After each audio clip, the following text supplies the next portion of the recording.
삶도 성령 충만하시고 또 행복한 삶이 되시기를 축원합니다. 세계적인 정신분석학자이고 사상가이기도 한, 아마 이름을 말하면 한 번쯤은 다 들어보셨을 에릭 프롬이라고 하는 분이 계십니다. 근데 그분이 이 자유에 대한 이야기를 하는데, 이분이 그런 이야기를 합니다. 인간의 역사를 보면 이 인간의 모든 역사가 실은 하나님으로부터 떨어져서 자유롭게 살려는 그런 역사이다, 이런 고백을 합니다. 예를 든다면, 그렇죠, 아담과 하와가 있었을 때 하나님께 순종하지 못하고 에덴 동산에서 쫓겨나면서부터 실은 인류 문명의 역사들이 이제 시작이 됐는데, 그런데 그렇게 하나님을 떠나서 선악과를 먹고 또 자기가 주인 되어서 내가 마치 하나님처럼 그렇게 살아보려고 했던 그 인간의 욕심 때문에 실은 인간의 모든 그 역사들이 지금까지 흘러왔는데, 그렇다 보니까 사람들이 좀 더 이성주의 그리고 합리주의 그리고 여러 가지 그런 그 사상 속에 기초하는 가운데 문명이 발달이 되어 왔고, 근대와 현대에 이르기까지 그런 모든 흐름들이 있는데, 그 흐름의 모든 목적이 무엇입니까? 인간이 좀 더 자유롭기 원하는 거죠. 내가 여러 가지 돈에 매이지 않고 자유롭기 원하고, 시간에 매이지 않고 내가 더 자유롭기 원하고, 직장을 가질 때도 마찬가지고, 어떤 경제 활동을 하든지 또 우리가 가정 안에서 생활을 할 때도 내가 여기에 매이지 않고 좀 더 자유롭기를 원하는, 그래서 더 많이 얻고 더 높은 자리에 올라가고 이렇게 해야만 더 자유로울 수 있기 때문에, 더 많은 것들을 가지고 있어야 그 자유를 누릴 수 있다는 생각 때문에 지금까지 인류 문명이 계속해서 그런 그 자유를 위해서 이렇게 살아오게 됐다라는 거죠. 자, 그런데 그 자유의 결과, 그렇게 살아왔던 인류 모든 그 흐름의 결과가 어떻게 되냐는 거죠. 정말로 살아가면 살아갈수록 자유가 가득한 삶을 우리는 살고 있습니까? 오히려 그 자유를 위해서 그렇게 살아왔지만, 그러나 우리의 삶에 어느덧 나도 모르게 우리가 추구했던 자유, 그 자유 때문에 무엇이 생깁니까? 결국은 물질이라는 것이 자유를 줄 수 있다라고 생각했는데, 오히려 그 물질 때문에 계속해서 내가 그 굴레 속에 묶여 있고, 그 굴레를 어차피 벗어나지 못하고 있는, 그리고 그 자유를 구한다라고 하지만 그 자유를 구하는 것 때문에 실은 권력의 힘이라든가 여러 가지 우리가 가지고 있는 탐욕이나 이런 그 속박이나 이런 굴레 속에 또 다르게 우리가 갇혀 지내는 그런 모습들이 있다라는 것이죠. 이것을 좀 더 쉽게 설명하면, 새가 하늘을 자유롭게 날아다닙니다. 그때 우리가 자유롭다라고 이야기를 하죠. 또 어떻습니까? 물고기가 물속에 있을 때 한없이 자유함을 누리면서 이 물속에서 다닙니다. 우리가 한강에서 연을 날릴 때도 보면, 연이 자유로울 수 있는 것은, 그 세찬 바람에도 이렇게 잘 나를 수 있는 것은 이 연줄이 매어져 있기 때문에, 그래서 자유를 누리는 거죠. 자, 그런데 생각해 보십시오.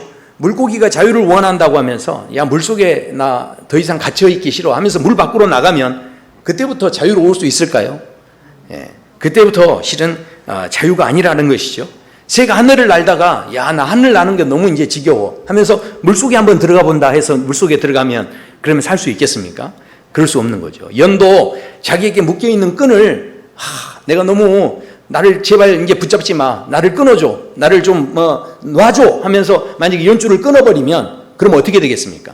그 연이 처음에는 자유로운 것 같은데, 그 연이 하늘을 막 날아다니면서 이제 어떤 의미에서는 그 연과 같은 우리의 어떤 삶을 우리가 꿈꾸지만, 그럴 때 이 연이 어디로 날아갈지를 모르는 거예요.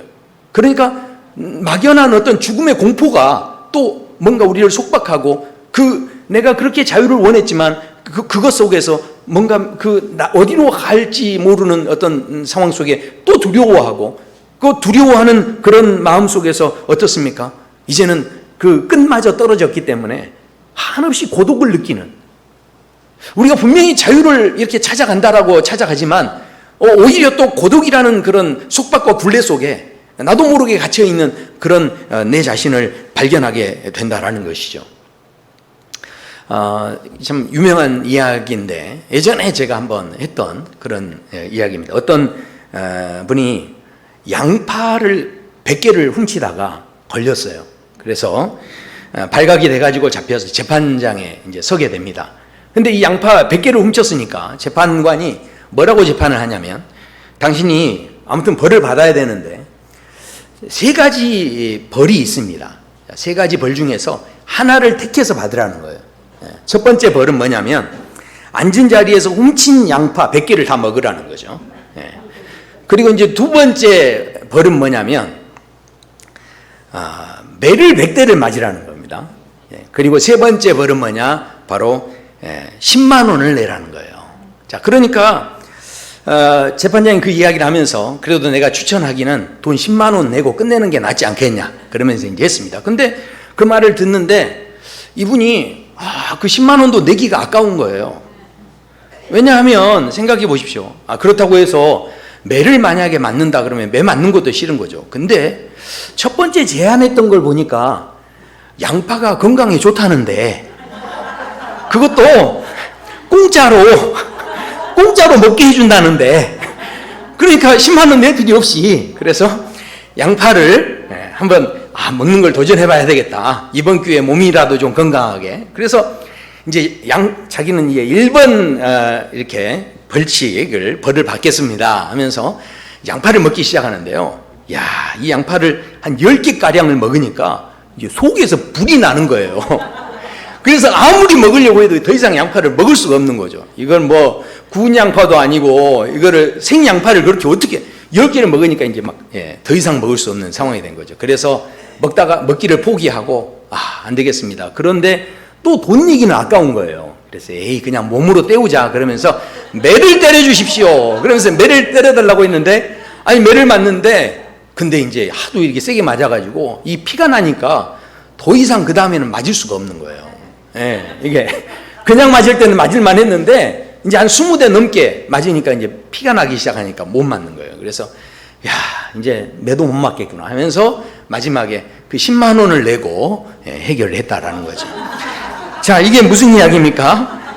결국 처음부터 10만 원 냈으면 되는데 그런데 그러면 그 고생 안 해도 되는데 고생은 고생대로 하고 돈은 돈대로 내고 이렇게 되어졌다라는 거죠.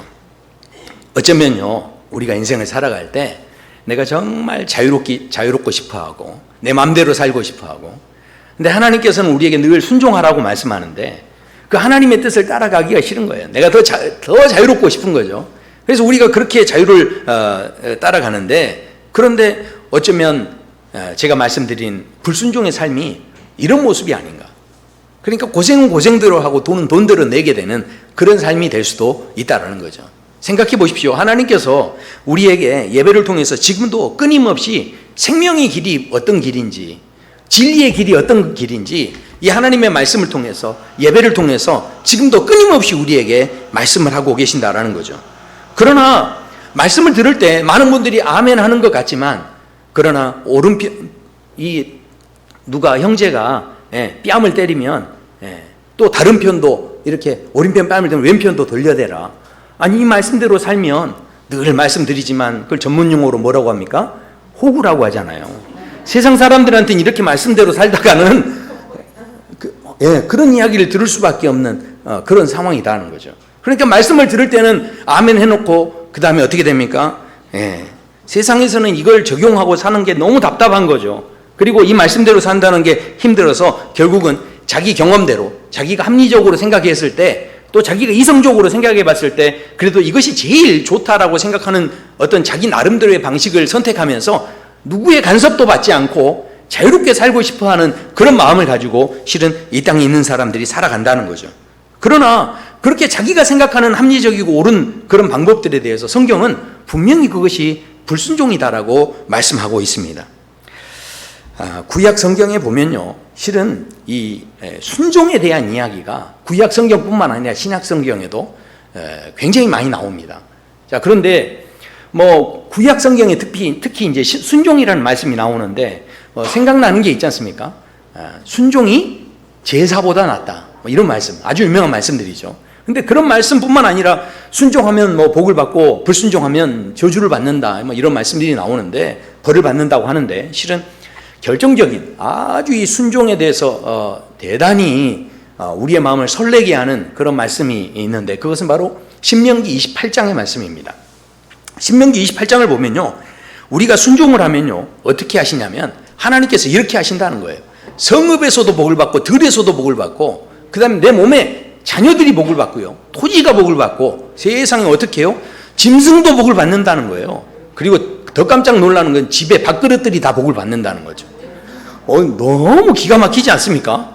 집에 있는 광주리까지도 복을 받게 되는 그런 놀라운 세상에 들어가도 복, 나가도 복, 앉아도 복, 서도 복, 뭐 순종하면 주시는 복이요. 막 기가 막힙니다. 그러면 우리는 어떻습니까? 할렐루야, 내가 저런 복을 받기를 원합니다. 이런 마음이 드는데, 근데 1절부터 보면 14절까지 28장 그 내용이 다 이게 복을 어떻게 하면 받는가 이렇게 쭉 말씀을 하는데, 그런데 그 뒤에 이어지는 16절부터 보면요, 이제 불순종을 하면 어떻게 되느냐 하는데, 야, 이 14절 이제 지나고 15절 이후로 불순종하면서 있게 되는 복을 보면, 야, 이거 그냥 더 이상 고집 부리지 말고 순종하자 이런 마음이 들 만큼 엄청난 말씀들이 나옵니다. 그러면서 15절에 이제 불순종하면 내가 어떻게 되느냐 하면서 16절에 소개하는데, 내가 성읍에서도 저주를 받고 들에서도 저주를 받고 광주리와 떡반죽 그릇이 저주를 받고 소생이 저주를 받고 토지가 저주를 받고 들어가도 나가도 저주를 받는. 근데 너무 놀라운 것은요, 이게 벌을 받는 게 막 조목조목 다 나오는데 이게요 15절부터 심지어 68절까지 복은 요만큼 이야기했는데 저주받는 거는 68절까지 나와요. 근데 세상에 이 저주는요, 나중에 보면요, 조목조목 다 이야기하는데 병이 드는 것도 이야기합니다. 그래서 병 드는 거 뭐냐면 여호와께서 폐병과 열병과 염증과 학질과 한재와 풍재와 썩는 재앙으로 너를 치시리니. 세상에 이런 병은요, 어떻게 하냐면 우리가 도망을 가도요, 우리를 따라와가지고 우리를 저주한다는 거예요. 그러니까 불순종하면 이런 저주를 받게 될 것이다, 뭐 이렇게 말씀을 하는 겁니다. 실은 제가 어렸을 때부터 교회에서 늘 들어왔던 말씀들이, 교회에서 성도들이 늘 뭐 해야 된다는 거죠? 순종해야 된다. 하나님께 순종해야 돼. 부모에게 순종해야 되고. 그래서 저도 어렸을 때 얼마나 그런 말씀들을 많이 들었는지 몰라요. 심지어는 목사님께도 순종해야 돼. 목사님 아버지처럼 생각하고 그렇게 순종해야 된다 이렇게 말씀하는데, 그때 제가 어렸을 때는 막 아멘하고 예 그렇습니다 막 하면서 이제 할렐루야 했는데, 제가 목사가 될 줄 어떻게 알았어요? 그런데 목사가 되고 보니 와, 세상에 성경 말씀이에요. 이런 말씀이 있더라니까요. 히브리서에 보면 이렇게 말씀해요. 너희를 인도하는 자들에게. 인도하는 자들이 누굽니까? 저 아닙니까? 저. 어떻게 해요? 순종하고 복종하라. 그들은 너희 영혼을 위하여 경성하기를 자신들이 청산할 자인 것 같이 하느니라. 그들로 하여금 즐거움으로 이것을 하여 근심으로 하게 하지 말라. 그러니까 여러분, 저를 근심하게 하면 되겠습니까? 안 되겠습니까? 지금 그렇지 않으면 너희에게 뭐가 없다는 거예요? 유익이 없느니라. 할렐루야. 야, 정말 대단한 말씀 아닙니까? 그러니까 저 어렸을 때 실제로요, 제가 교회가 그래도 저희 모교회가 한 120년 되니까, 그 역사가 그 정도 되니까 수많은 사람들이 신앙생활하면서 그 실제로 살아있는 간증들을 다 하는데, 참 어렵게 지내셨던 분인데 그래도 교회를 위해서 또 목회자를 위해서 막 이렇게 순종하고 그 애를 쓰고 하셨던 그 모든 분들이 여러 가지 그 어려운 상황에 있다가 그러다가 사업도 잘 되고 또 미래 자녀들이 다 이렇게 잘 되고요. 그리고 몸이 병들으셨던 분들도 다시 회복이 되고 건강해지셨다는 그런 이야기를 듣고요. 심지어는 실제로 제가 참 누구라고 언급하기는 그런데 저희 교회에서 그런 적이 있었어요. 이게 그 재직회를 하고 그러는데 거기에서 막 큰 소리를 치셨던 한 분이 있었어요. 근데 세상에 뇌졸중이 와가지고 이 뇌 한쪽이 쑥 꺼지면서 이분이 그 다음부터는 아무 말도 못하고 이게 이렇게 다리를 절면서 교회를 계속 다니셨어요. 나중에 이제 어느 정도 이렇게 회복이 되셨는데, 와, 어렸을 때 이제 그런 장면들을 보면서 야, 이게 교회에서 소리칠 일은 아니구나 이런 생각이. 그러니까 정말로 이 말씀대로요, 실제로 교회에서 상상하지 못하는 그런 일들을 제가 경험하면서 맞아 야, 그래야지. 그래서 지금도요, 거기에 영향을 받았던 많은 분들이 지금도 실제로 많은 분들이 더 순종하려고 노력하고, 그리고 어떻습니까? 또 자녀들에게도 가르칠 때 순종하라 이렇게 설명하고 가르치고, 심지어는 너 순종해야 돼, 저 불순종하면 안 돼 그러면서 강요하기까지 하는 그런 상황이 되어졌다라는 거죠.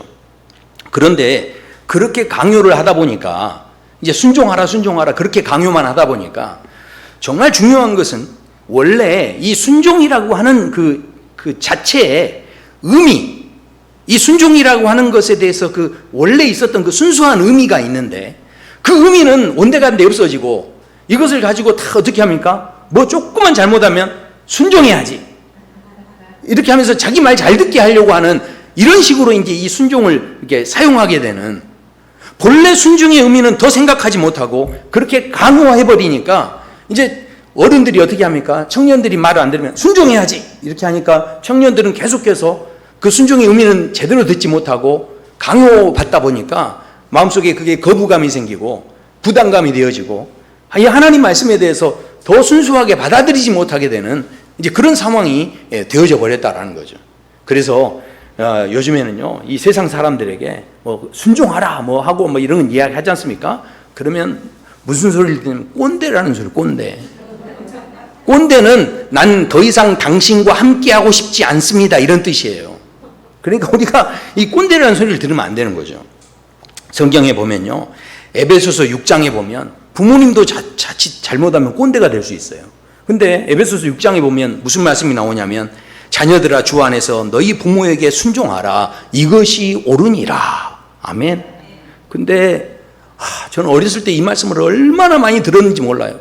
제가 말만 안 들으면 저희 어머니가 항상 이 말씀을 외워가지고 부모에게 순종하라 이렇게.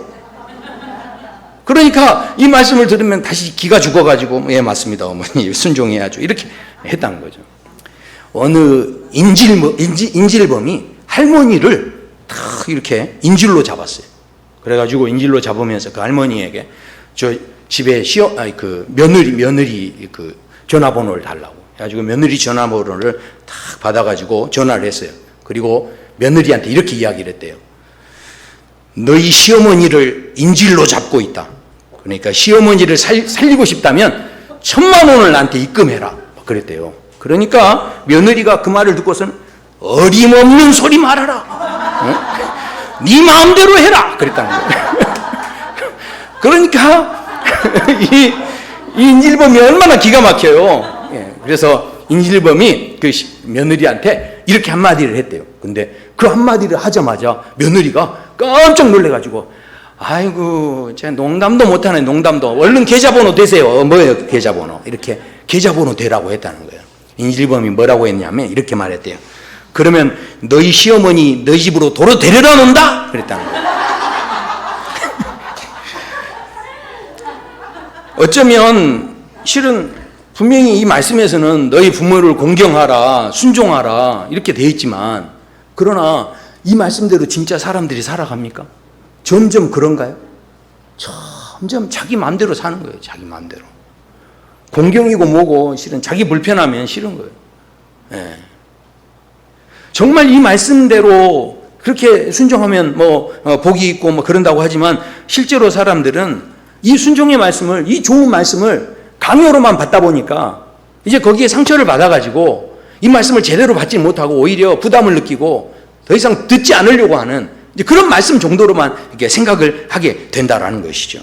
그래서 성경에 보면요, 실은 이제 왜 그러면 사람들이 순종을 하지 않을까? 성경을 봤더니 성경에는 이 순종이라는 말이 다 많이 나오는데 실은 순종이라는 말이 그 중에 제일 많이 나오는 책이 어디 있냐면 에레미야서입니다. 자, 생각해 보십시오. 다른 많은 책들이 다 있는데 성경 66권 중에서 에레미야라고 하는 곳에 순종이라는 단어가 제일 많이 나와요. 자, 그러면 왜 거기에 순종이라는 말이 제일 많이 나올까요? 역설적으로 생각하면 그 당시의 사람들이 제일 하나님 말씀을 순종을 안 했다는 이야기죠. 자, 그래서요, 이 강요하지 않아도 되는 참된 순종의 의미가 무엇인지를 자, 이 에레미야서를 보면 우리가 이제 보게 되는데 이렇게 말씀하죠. 25장에 보면 그러므로 여호와께서 그의 모든 종 선지자를 너희에게 끊임없이 보내셨으나 너희가 순종하지 아니하였으며 귀 기울여 듣지도 아니하였다는 거예요. 그러니까 선지자를 거듭 보냈지만 하나님 말씀을 들으려고 생각 자체를 안 했다는 거예요.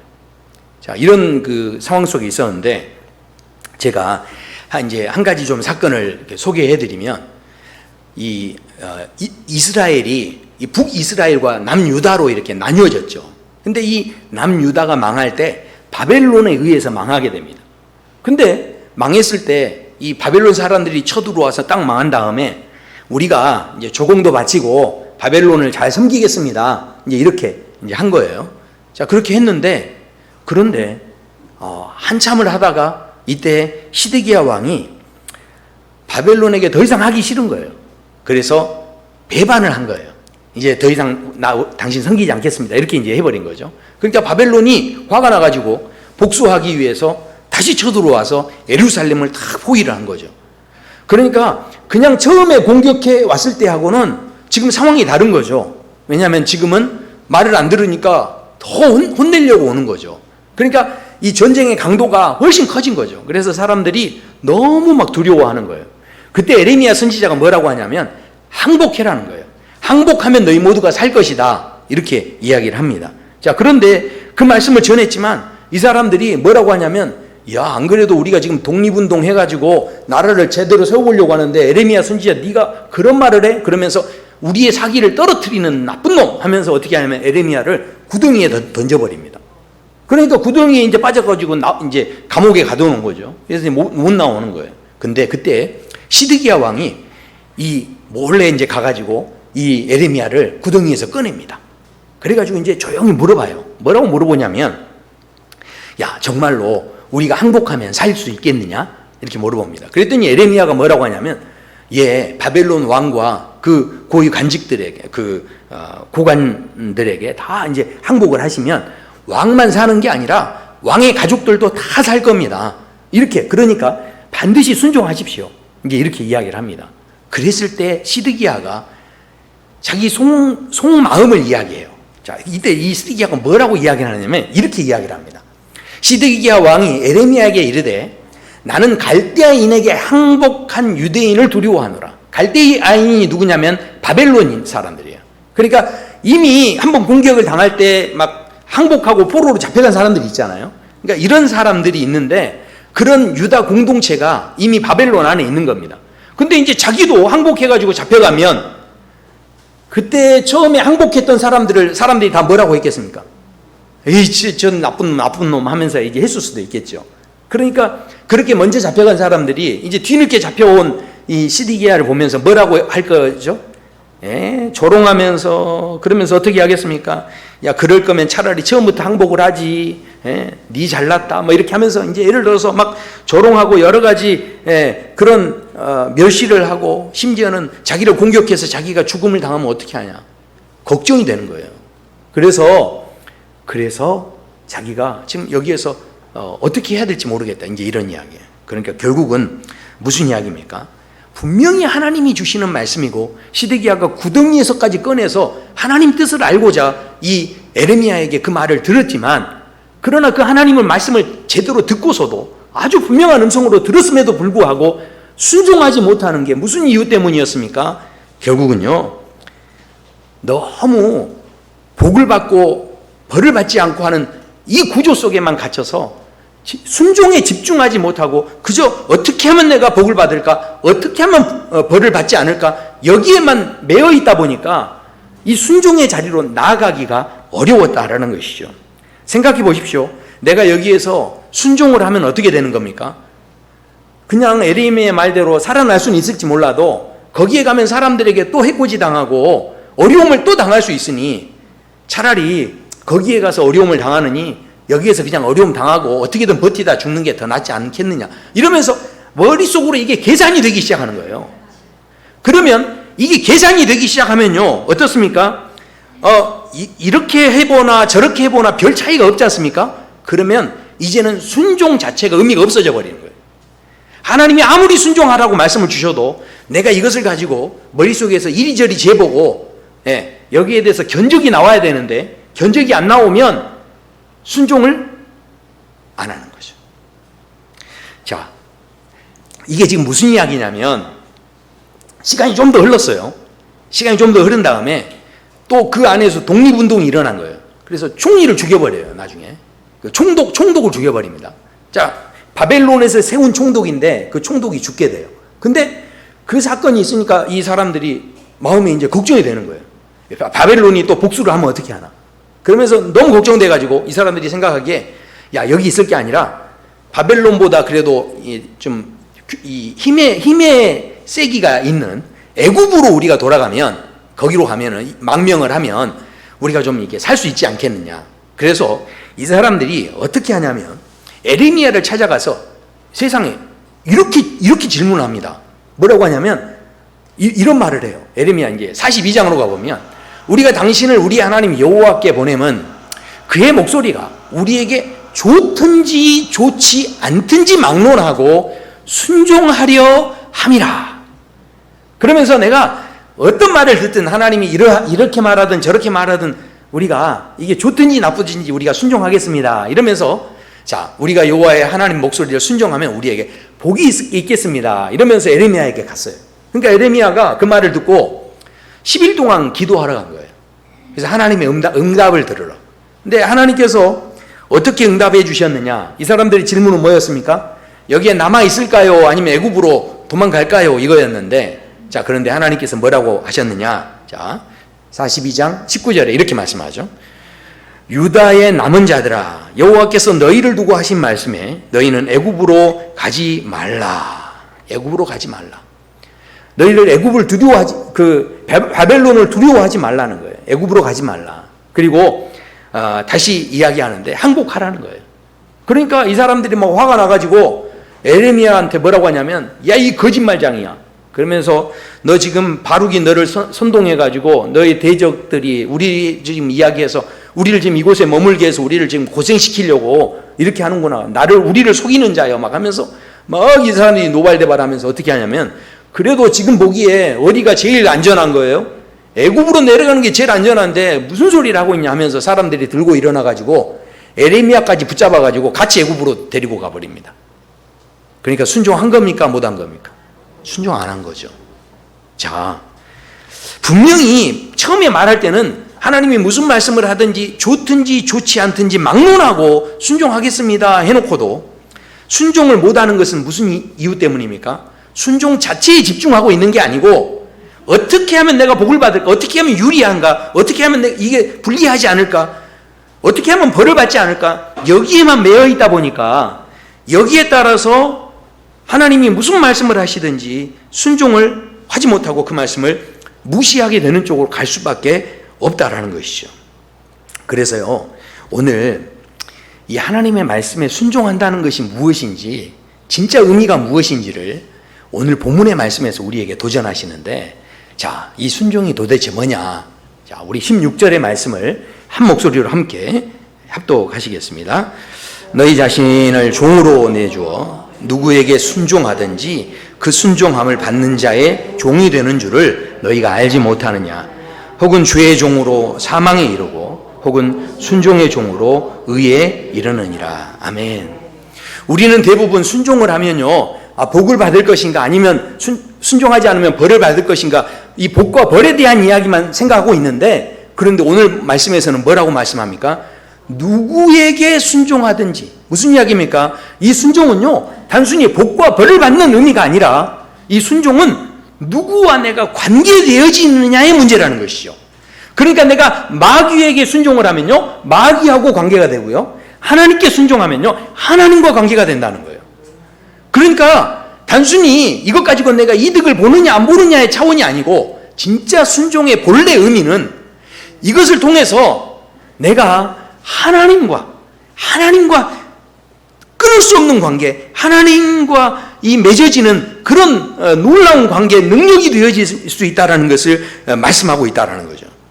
그러니까 신명기 28장에서 순종하면 복, 불순종하면 저주, 이 말씀은 무슨 의미냐면, 하나님께서는요, 순종할 때 얼마든지, 심지어 밥 먹는 밥그릇까지도 복을 주실 수 있는 하나님이시고요, 불순종하면 어떻게 해요? 병을 줄 때도요, 도망가도 쫓아가서까지도 이 저주를 주실 수 있는, 그러니까 복과 저주를 어디에서도 마음대로 주실 수 있는, 복과 저주를 뛰어넘어서 역사하실 수 있는 하나님. 그러니까 신명기 28장에서는 단순히 순종하면 복, 불순종하면 저주 이야기를 하시는 게 아니고, 그 복과 저주를 다 얼마든지 주실 수 있는 분이 하나님이시다, 지금 그 말씀을 하시는 거죠. 자, 그러니까 그들이 생각해 보십시오. 우리가 이제 아주 중요한 이야기가 시작되는데, 아담과 하와가 에덴 동산에 있었을 때, 에덴 동산에서 아담과 하와가 얼마나 이렇게 참 처음에 행복했습니까? 모든 게 다 풍족했죠. 자, 그런데 그 아담과 하와가 그 복을 다 누리고 있었는데, 순종하면 더 복을 받고 그랬나요? 순종이 복의 조건이 됐나요? 아닙니다. 왜냐하면 아담과 하와가 처음에 이렇게 있는데, 야, 선악과를 따먹지 않았어요. 하루 이제 하나님 말씀대로 하루를 안 따먹고 있었더니 하나님이, 야, 너 말씀을 잘 지켰네? 그러면서 하나님께서 더 새로운 걸 막 줬습니까? 그랬다는 이야기가 없어요. 그러면 한 달 동안 이제 선악과를 따먹지 않았어요. 그러면, 야, 한 달이나 내 말씀을 지켰어? 그러면서, 야, 너는 더 큰 상을 내가 내리겠노라 그러면서 하나님이 그러셨나요? 아니었다는 거죠. 에덴 동산에서 처음에 이 아담과 하와가 있었을 때요, 순종하면 무슨 복을 받고 이런 구조가 아니었다는 거예요. 조건이 아니었다는 거죠. 자, 그런데 불순종했을 때 무슨 일이 생깁니까? 불순종했을 때 이 사람들이 벌을 받게 되긴 하는데, 그 벌 받는 건 저 멀리 이제 다음에 일어나는 일이었어요. 근데 불순종하자마자 뭐가 생깁니까? 이 사람들 안에 두려움이 생기는 거예요. 하나님이 부르니까 도망치는 거예요. 하나님이 막 찾으니까 두려워서 숨는 거죠. 그리고요, 벗은 몸을 보니까 수치스러운 거예요. 그래서 막 그 나뭇잎으로 이게 몸을 막 가리기 시작하는 거죠. 아니, 그러니까 분명히 불순종했을 때 당장에 벌을 받는 건 아니었는데 뭐가 생긴 거죠? 뭐가 문제가 된 거죠? 불순종하자마자 하나님을 더 이상 보지 못하는, 하나님이 말하면 막 숨어다니는 하나님과의 관계가 깨져버렸다는 거예요. 그러니까 이 말씀을 보면요, 우리가 이 불순종은 단순히 복을 받느냐 벌을 받느냐 이런 문제가 아니라, 이 순종이, 진짜 순종의 의미는 바로 우리가 하나님과의 관계가 좋아지는 것, 이것이 얼마나 귀한 것인지를 깨닫게 해주는 도구가 뭐냐면 순종이라는 거죠. 그래서요, 오늘 말씀에서 이렇게 말씀해요. 하나님께 감사하리로다. 하나님께 감사하리로다. 너희가 본래 죄의 종이더니 너희에게 전하여 준 바 교훈의 본을 마음으로 순종하여 죄로부터 해방되어 의에게 종이 되었느니라. 지금 이 사도 바울이 하나님께 너무 감사한다는 거예요. 왜냐하면 이제는 내가 죄의 종이 아니라 의의 종이라는 거죠. 뭘 통해서요? 하나님 앞에 순종했더니 내가 하나님과 그렇게 좋은 관계가 되어졌다는 이야기예요. 그래서 너무너무 감사하다고 그러는데, 보십시오. 제가 이렇게 하나님께 감사하리로다 해도 주여만 하시지 아멘은 안 하시잖아요. 그러니까 이것을 제가 좀 더 쉽게 설명해 드리면, 자, 이겁니다. 우리 주혜자매가 이렇게 있는데, 주혜자매가 이제 결혼 전이에요. 준호라는 형제를 평상시에 이렇게 사모하고, 준호 오빠를 너무 이렇게 좋아하고, 막 보면 가슴이 뛰고 막 그랬어요. 그래서 너무 막 만나면 좋고,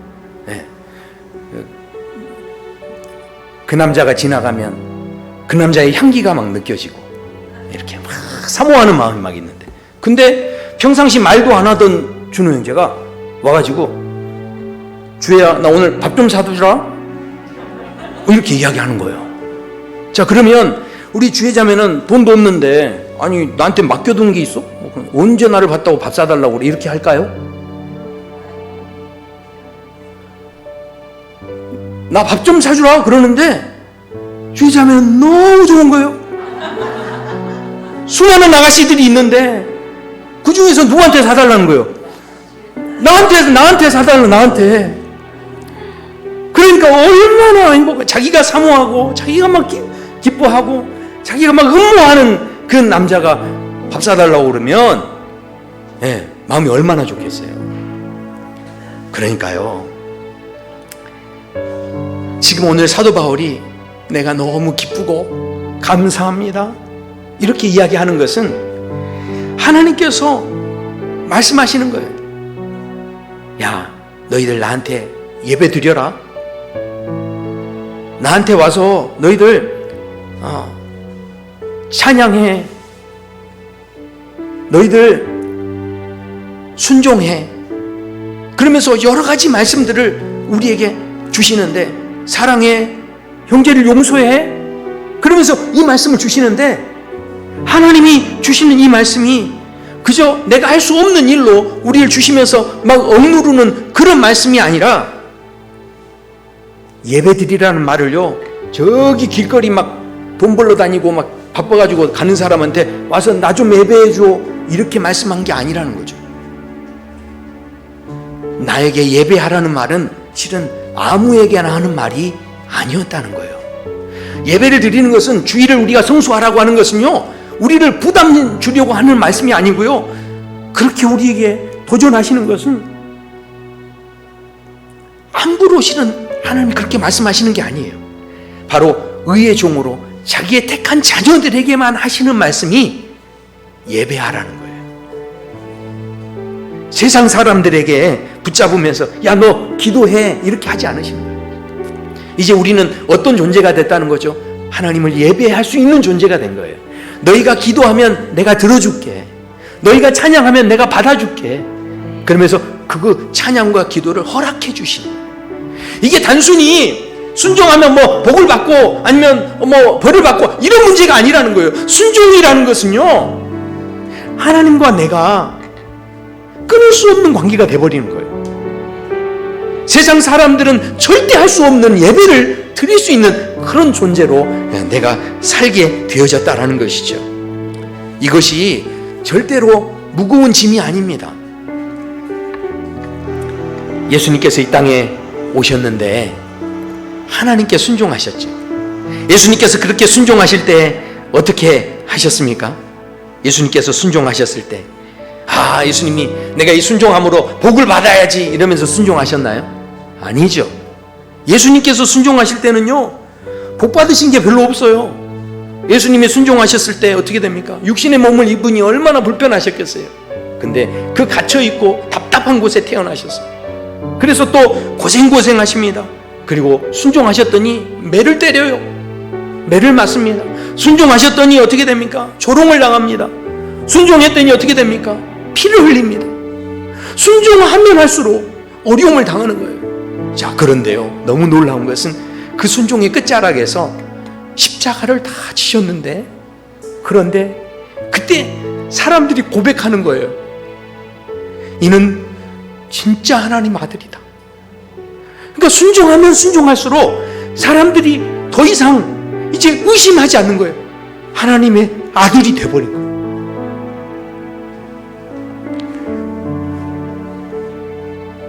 우리가 지금 살아가는 삶이 참 어려워요. 코로나19로 3년이나 실은 이렇게 어려운 시간들을 보내고 있죠. 우리는 기도해요. 하나님, 이 바람을 멈춰주십시오. 이 고난의 바람을 멈춰주세요. 근데 하나님은 우리를 바람 멈추시는 게 아니라, 야, 한번 바람은 불지만 풍차를 만들어봐. 그러면서 하나님은 엉뚱한 대로 우리를 이끌고 가시는 거예요. 막 파도가 칩니다. 파도를 멈춰주세요. 그런데 하나님은 오히려 파도를 타는 사람으로 우리를 만들어주시는 거예요. 아니, 분명히 우리가 생각할 때 실은 우리 인생이 종이 한 장 같은 인생이에요. 그런데 하나님이 우리를 잡으시고서 탁 잡고 탁 접어버려요. 나는 분명히 백지로 깨끗한 종이로 그냥 남고 싶은데 나를 이렇게 접으면 나에게 자국이 생겨요. 상처가 생겨요. 그런데 그렇게 하나님은 우리를 접으시고 또 이리 접으시고 저리 접으시고 막 그렇게 접으시는데, 하나님께서 그렇게 접으실 때 우리는 그게 너무 싫은 거죠. 너무 힘든 거죠. 왜 나를 그렇게 자꾸 접으시고 또 상처 주시고 왜 나를 그렇게 힘들게 하시냐고 그렇게 이야기를 합니다. 그런데 하나님은 그래도 나를 이리저리 또 접어요. 그렇게 접으시는데, 그렇게 접으신 하나님께서 우리를 종이 한 장으로 끝나는 인생이었는데, 놀랍게도 그 종이 접으셔가지고 그 종이를요, 저 하늘을 위해서 날리세요. 종이로 끝나는 인생을 세상을 향해서 날아갈 수 있는 인생으로 만들어버리십니다. 하나님이 우리를 이끌어 가시는 것들이 지금 당장에는 답답해 보이고, 지금 당장에는 이해가 안 되고, 지금 당장에는 이게 내가 받아들이기 어려운 문제일지 모르지만 이렇게 살아가면 바보처럼 사는 게 될 수밖에 없어요. 그러나 그럼에도 불구하고 우리를 순종하라고 하시는 것은 단순히 복을 주고 뭐 벌을 덜 받게 하고 이런 문제가 아니라 이 순종을 통해서 바로 우리가 하나님과 끊을 수 없는 관계가 되게 하시는 진정한 축복이 바로 이 순종 안에 있다라는 것이죠. 오늘 말씀합니다. 히브리서 5장에 보면 이렇게 말씀해요.